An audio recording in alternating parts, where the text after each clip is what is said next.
new episode of Bacon and Bezels. This week we're looking at something a little different. It's going to be a rectangle watch, as opposed to normally we have round watches on this channel or dive watches or something of that sort. This watch is definitely more of a dress watch, and it's an homage watch. It's a Seiko. It's an homage to the Cartier tank, which is one of the most famous watches that's ever been produced. It's been around since 1917, which is just an astonishing thought when you think about it, that a watch design could last 100 years in our society. Men 100 years ago wore this watch. It was one of the first men's watches, because watches primarily were seen as women's jewelry at the beginning of their time, and we've looked at on this channel about how that evolved. It happened because of the war. Men needed something to wear on their wrists to tell the time, but originally, before the 1900s, only women wore a watch on their wrist. But the Cartier tank and the design of it really revolutionized the watch industry for men. Men started wearing these watches. They're very elegant, they're very small, and the Cartier tank was just the one that just took off, and it has never stopped.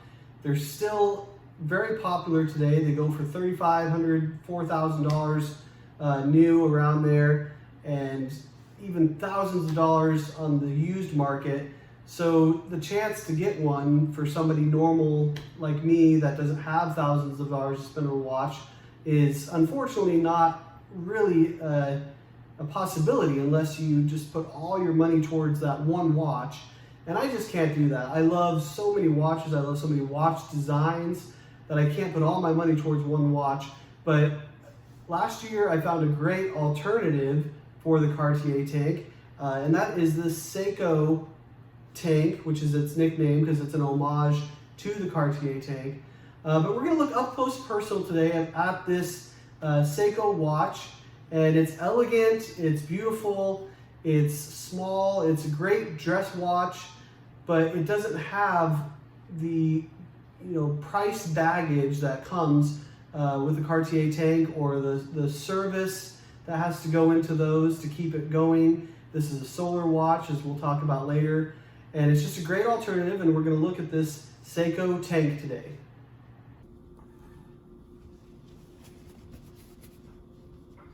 Okay, so here we are with the Seiko tank. And let's get up close here, and as you can see, just a beautiful design. I'll put up a picture of a real Cartier tank that's very similar to this. As you can see, very similar. They really nail the design on this Seiko, and I love that white dial. We'll get really close here. That white dial has a little bit of striping, which is a little bit different than the Seiko. So they kind of give it their own little style. Kind of has those little gold markings there at the hour hands to make it even more legible to see the hours. There's no second hand, so it's just purely a dress watch. It's just a watch to just glance at and just see the time really quickly. Looks really nice with a suit and with a jacket. Just if you're dressing up, it's a good work watch. I wear it to work quite a bit, actually. And you can see that rectangle design, just a timeless design. It is a solar watch, so it is powered by the sun. I think a full charge of this, fully charged, is 12 months, which is pretty incredible. And it's extremely thin. It's 27 millimeters wide, or 27 or 28 millimeters wide, which is very small. It is a tiny watch, and we'll set it down here and take a look at something against it here. So this is my Longines. So you can kind of see the size difference. It's a huge size difference there between them. But both very elegant watches. On a side note, I have a Longines branded beautiful strap coming for this one. That'll probably be our next video, looking at the strap that I got for this one. I like the stainless steel band that comes on it. It's got a beautiful butterfly clasp. It's really nice. But as long as I've had this watch, I've just found myself wanting some leather on it. It just has such a plain white dial, and it has those beautiful numbers. I think a leather band, a really dark brown leather strap would just really make those numbers pop. So I'm really excited for that. That'll probably be our next video, like I said. But just looking at the size comparison, you can see how much bigger the Longines is from the Seiko. So that just makes it a very slim, nice watch to wear in dress situations. And I got this last year for my birthday. My family got it for me. And my parents know of my love of Cartier. I mean, that's one of my grail dream watches. But for now, just to be able to have something similar is just really special. I put it on this Horween leather band. Originally, it came on a black leather Seiko band, but I didn't really care for it. It was just very tough. It didn't, you know, this one is just really malleable and soft, and it's just, I got it from TeddyBaldassare.com, which Teddy is another watch reviewer that I've watched for years. Really good channel, and he sells these straps.